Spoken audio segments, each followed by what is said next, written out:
अस्सलाम वालेकुम व्यूवर्स। आज जो हमारा टॉपिक है वो सेल मेम्ब्रेन के बारे में है। फर्स्ट ईयर बायोलॉजी का फर्स्ट चैप्टर है। इसमें जो हमारा टॉपिक है वो सेल मेम्ब्रेन के बारे में है। ऑलरेडी हमने सेल के बारे में और सेल वॉल के बारे में डिस्कस किया है। तो आज के बाद हम जितने भी फर्स्ट ईयर और सेकंड ईयर बायोलॉजी का जो सिलेबस है एनुअल एग्ज़ामिनेशन 2021 के लिए, तो हम वो जो सिलेबस है उसका जो वन बाय वन टॉपिक है हम डिटेल से डिस्कस करेंगे। सो आज का जो टॉपिक है हमारा वो क्या है, सेल मेम्ब्रेन के बारे में। तो आते हैं सेल मेम्ब्रेन की तरफ। सेल मेम्ब्रेन याद रखिए, हमने कहा था पिछले क्लास में सेल वॉल में कि सेल वॉल जो है वो प्लांट सेल में जो आउटर मोस्ट लेयर होता है वो सेल वॉल है वो होता है। लेकिन यहाँ पर जो एनिमल सेल की बात हाँ, आती है, तो एनिमल सेल के जो सराउंडिंग वॉल है वो क्या है, वो सेल मेम्ब्रेन है। अ, तो यहाँ पर हम जो आउटर मोस्ट वॉल है एनिमल सेल का वो क्या है, सेल मेम्ब्रेन। तो हम सेल मेम्ब्रेन के बारे में डिस्कस करेंगे। तो सेल मेम्ब्रेन को हम एक और नाम भी ले सकते हैं। इसका नाम जो है वो दूसरा नाम क्या है, सेल मेम्ब्रेन है। और जो तीसरा नाम है इसके लिए वो प्लाज्मा लेमा भी हम इसको कह सकते हैं। यानी तीन नाम इसको हम कह सकते हैं, सेल मेम्ब्रेन, प्लाज्मा मेम्ब्रेन और प्लाज्मा लेमा। ये क्या है, ये एक प्रोटेक्टिव शीट है। यानी एनिमल सेल के सराउंडिंग ये क्या है, एक प्रोटेक्टिव शीट है जो सेलेक्टिव सीमी परमिएबल मेम्ब्रेन है। सेलेक्टिव सीमी परमिएबल का मतलब ये है, परमिएबल का मतलब ये है कि चीज़ों को एलो करे इनसाइड, ठीक है। तो सेलेक्टिव सेलेक्टिव का मतलब ये है कि बाज़ चीज़ें जो है वो मतलब सेल के लिए नुकसानदेह होते हैं, तो उसको ये रोकते हैं। ये जो सेल मेम्ब्रेन है इसको अंदर जाने नहीं देते। तो इसलिए ये selective permeable semi permeable membrane है। बाज़ चीज़ों को एलो करते हैं, बाज़ों को जो है रोकते हैं, ठीक है। तो सेलेक्टिव मेम्ब्रेन है। जिन चीज़ों की सेल को ज़रूरत होती है तो इसको ये एलो करते हैं, जिनकी ज़रूरत नहीं होती सेल को तो उसको ये जो है रोकते हैं, स्टॉप करते हैं, ठीक है। तो ये क्या करता है, exchange of substances between ACF and ICF. याद रखिए कि फॉर एग्जांपल ये क्या है, एक एनिमल सेल है, ठीक है। तो एनिमल सेल के आउटर मोस्ट जो कंपार्टमेंट यानी जो एनवायरनमेंट होता है सेल के बाहर, तो इसको हम क्या कहते हैं, ईसीएफ, एक्स्ट्रा सेलुलर फ्लूइड। यानी सेल के बाहर जितनी भी फ्लूइड्स मौजूद है, जो एनवायरनमेंट है, इसको हम ईसीएफ कहेंगे, एक्स्ट्रा सेलुलर फ्लूइड, ठीक है। यहाँ पर वाटर्स, प्रोटीन्स, इलेक्ट्रोलाइट्स वगैरह ये मौजूद होते हैं। इस तरह सेल के अंदर भी हमारे साथ जो है जो मौजूद होता है एनवायरनमेंट यहाँ पर, तो उसको हम आईसीएफ कहते हैं। यानी जो फ्लूइड यहाँ पर मौजूद होते हैं हम इसको आईसीएफ, इंट्रासेल्युलर फ्लूइड कहेंगे। सेल के बाहर जो फ्लूइड मौजूद है इसको हम ईसीएफ, एक्स्ट्रा सेल्युलर फ्लूइड, और इनसाइड जो मौजूद होते हैं फ्लूइड इसको हम आईसीएफ कहेंगे। तो ये क्या करता है कि ईसीएफ में जितनी भी चीज़ें मौजूद है जो सेल को उसकी ज़रूरत होती है तो उसको ये एक्सचेंज करते हैं, एलो करते हैं। और जितनी भी चीज़ें यहाँ पर सेल में मौजूद है जो वेस्ट है या सेल को उसकी ज़रूरत नहीं है या वहाँ पर जो है इस्तेमाल हो चुके हैं, वेस्ट है, तो उसको ये जो है बाहर की तरफ ले आते हैं, ठीक है। तो ये इसलिए सेमी परमिएबल मेम्ब्रेन है। कंपोजिशन की तरफ आते हैं कि सेल मेम्ब्रेन जो है कौन सी चीज़ों से बना होता है, तो इसकी कंपोजिशन ये है कि इसमें प्रोटीन्स, लिपिड्स और कार्बोहाइड्रेट्स मौजूद होते हैं। प्रोटीन 60 to 80% मौजूद होता है, लिपिड्स 20 to 40 और कार्बोहाइड्रेट 5 to 10 या 5%। बाज़ बुक में 5% लिखा है, बाज़ में लेस देन 5, बाज़ में 5 to 10 लिखा है, लेकिन यहाँ पर मैंने एग्जैक्टली 5% लिखा है। तो याद रखिए जो लिपिड्स मौजूद होते हैं वो फॉस्फोलिपिड्स मौजूद होते हैं या कोलेस्ट्रॉल। हम आगे इसको डिटेल से डिस्कस करेंगे। अब याद रखिए कि इसके ऊपर सेल मेम्ब्रेन के ऊपर दो जो है बहुत ज़्यादा मॉडल प्रपोज्ड हुए थे, लेकिन दो जो मॉडल्स हैं वो यहाँ पर एक यूनिट मेम्ब्रेन मॉडल और एक फ्लूइड मोज़ेक मॉडल, ये दो मॉडल प्रपोज्ड हुए थे। पहला जो था वो यूनिट मेम्ब्रेन मॉडल था। इसको जो साइंसदान था जिसने प्रपोज किया था, उसने इसको जो है 3 लेयर्स मेम्ब्रेन कहा था, जो सेल मेम्ब्रेन है, यानी उसने कहा कि इसमें 3 लेयर्स मौजूद है, ट्राइलेमिनार जिसको हम कहते हैं, ठीक है। तो उसने कहा कि फॉर एग्ज़ाम्पल ये मेरे साथ क्या है, सेल मेम्ब्रेन है, ठीक है। इसका ये बाहर वाला एक लेयर है, एक है इसका अंदर की साइड, और इन दोनों के बीच भी एक लेयर मौजूद है। तो उसने कहा कि ये बाहर वाले, ये जो बाहर वाला और ये अंदर की तरफ जो दो लेयर्स हैं, ये प्रोटीन से बने हैं, ठीक है। और इसके अंदर एक लेयर मौजूद है जो कि वो लिपिड से बना होता है या फॉस्फोलिपिड से। तो ये जो है यूनिट मेम्ब्रेन मॉडल में जो है ये उसने कहा कि जो 3 लेयर्स ट्राइलेमिनार जो मेम्ब्रेन है, वो जो बाहर और अंदर की तरफ जो दो मेम्ब्रेन है, इसके ये प्रोटीन से बने हैं, और जो दरमियान में है ये फॉस्फोलिपिड या लिपिड से बना है। लेकिन इसको जो है रिजेक्ट किया, बाद में इसको क्या किया, इसको रिजेक्ट किया। क्यों रिजेक्ट किया? फिर जो है फ्लूइड मोज़ेक मॉडल जो है प्रपोज्ड हुआ। उसमें जो साइंसदान था उसने कहा कि ये तो ठीक है, मेम्ब्रेन है, 3 लेयर मेम्ब्रेन है या ट्राइलेमिनार मेम्ब्रेन है, लेकिन यहाँ पर ये बात यहाँ पर जो है उलट है। किस तरह?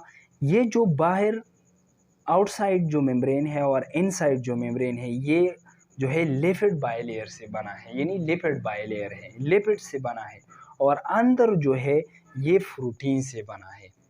तो इसको रिजेक्ट किया, और याद रखिए कि फ्लूइड मोज़ेक मॉडल जो है ये एक एक्सेप्टेबल मॉडल है, ठीक है। ये जो है रिजेक्ट हुआ था, तो ये एक्सेप्टेबल मॉडल है।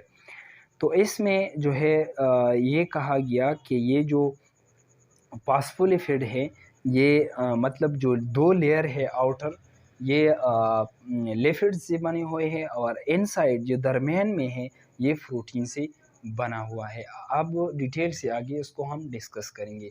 अब आती है यहाँ पर मैंने स्ट्रक्चर बनाया है एनिमल सेल का। तो यहाँ पर फॉस्फोलिपिड की पर्सनालिटी को देखो, इसकी चालाकी को यहाँ पर देखो कि इसने जो है, इसकी 2 हेड्स है, एक इनसाइड है और एक आउटसाइड है, ठीक है। तो याद रखिए ये जो आउटसाइड है और ये जो इनसाइड है, सेल के अंदर जो एनवायरनमेंट होता है ये एक्वस होता है, ठीक है, और बाहर भी एक्वस होता है। तो ये जो फॉस्फोलिपिड है, इसका जो हेड है एक बाहर की तरफ है और एक अंदर की तरफ है। तो इसने जो हेड है ये किस तरह बनाया है कि ये जो है वाटर के साथ एफिनिटी रखता है। ये क्या करता है? वाटर के साथ एफिनिटी रखता है। तो ये बाहर से जो है वाटर ये क्या करता है?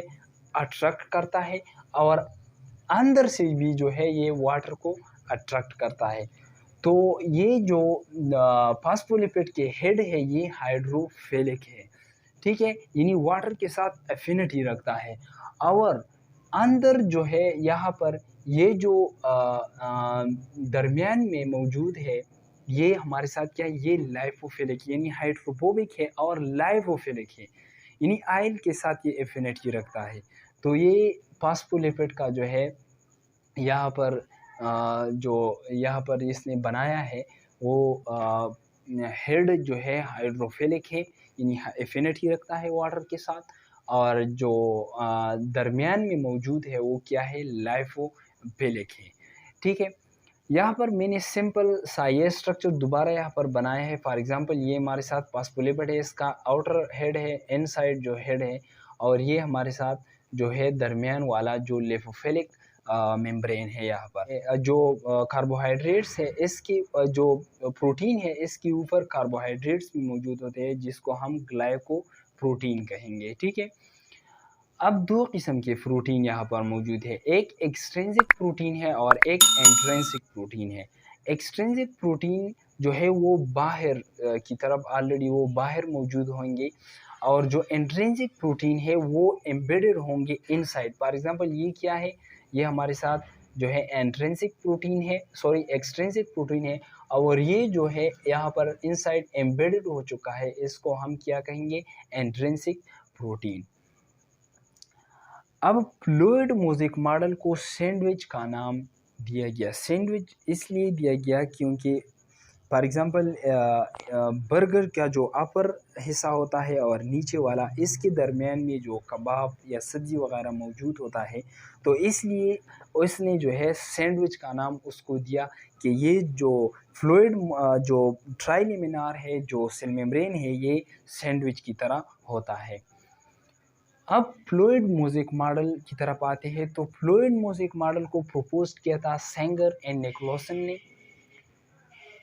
उसने जो है फास्फोलिपिड को ओशियन का नाम दिया गया और प्रोटीन्स को आइसबर्ग का नाम दिया गया। क्यों? क्योंकि ये arranged in between phospholipid is like mosaic manner. क्योंकि ये जो प्रोटीन्स है, ये जो फास्फोलिपिड के दो मेम्ब्रेन है, इसके दरमियान एक मोज़ेक मैनर की तरह अरेंज होते हैं, यानी वहाँ पर मौजूद होते हैं। तो इसलिए इसको उसने फास्फोलिपिड को ओशियन का नाम रखा और प्रोटीन को आइसबर्ग का नाम रखा, ठीक है। अब इसके रोल की तरफ आते हैं। रोल ऑफ प्लाज्मा मेम्ब्रेन के प्लाज्मा मेम्ब्रेन का रोल क्या है? तो याद रखिए कि ये ट्रांसपोर्टेशन में हेल्प करता है, यानी एक्स्ट्रा सेलुलर फ्लूइड जो है वो अंदर की तरफ जो है ट्रांसपोर्ट करते हैं और आईसीएफ में जितनी भी चीज़ें हैं इंट्रासेलुलर वो बाहर की तरफ इसको जो है आउटसाइड करते हैं सेल से, तो ये ट्रांसपोर्टेशन करता है। दूसरी बात, ये सेलेक्टिव सेमी परमिएबल है, यानी चीज़ों को एलो करते हैं, जो चीज़ें सेल को जिन चीज़ों की ज़रूरत होती है उसको एलो करते हैं, जिनको ज़रूरत नहीं होती उसको जो है रोकते हैं। अब जो है हमारे साथ दो किस्म के मॉलिक्यूल्स है जो सेल मेम्ब्रेन जो है इसको बाज़ को एलो करते हैं, बाज़ को एलो नहीं करते। बाज़ जो है इजीली पास्ड होते हैं सेल मेम्ब्रेन पर और बाज़ जो है इजीली पास नहीं होते। तो वो कौन से मॉलिक्यूल्स है जो सेल मेम्ब्रेन के ज़रिए इजीली पास होते हैं? वो है lipid soluble molecules, small molecules like glucose, amino acid and neutral molecules, ये जो है इजीली सेल मेम्ब्रेन के ज़रिए पास्ड होते हैं, यानी इनसाइड। और जो मॉलिक्यूल इजीली पास नहीं होते सेल मेम्ब्रेन के ज़रिए, वो है नॉन लिपिड सॉल्युबल्स, लार्ज मॉलिक्यूल्स जैसा कि कार्बोहाइड्रेट है, प्रोटीन्स है और चार्ज मॉलिक्यूल, ये इजीली जो है इस पे पास नहीं हो सकते। ट्रांसपोर्टेशन की भी दो किस्में हैं, एक है पैसिव और एक है एक्टिव।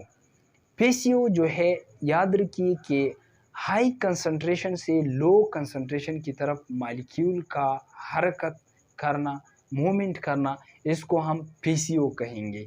लेकिन और इसको डाउनहिल मूवमेंट भी कहेंगे, यानी movement of molecule from higher concentration to lower.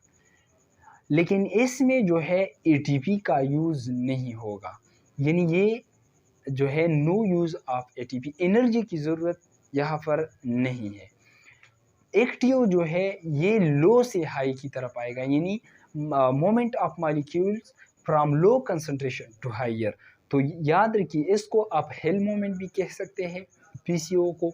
यहाँ पर एटीपी की ज़रूरत होगी क्योंकि ये लो से हाई की तरफ जाता है, तो इसलिए यहाँ पर एटीपी की ज़रूरत होगी।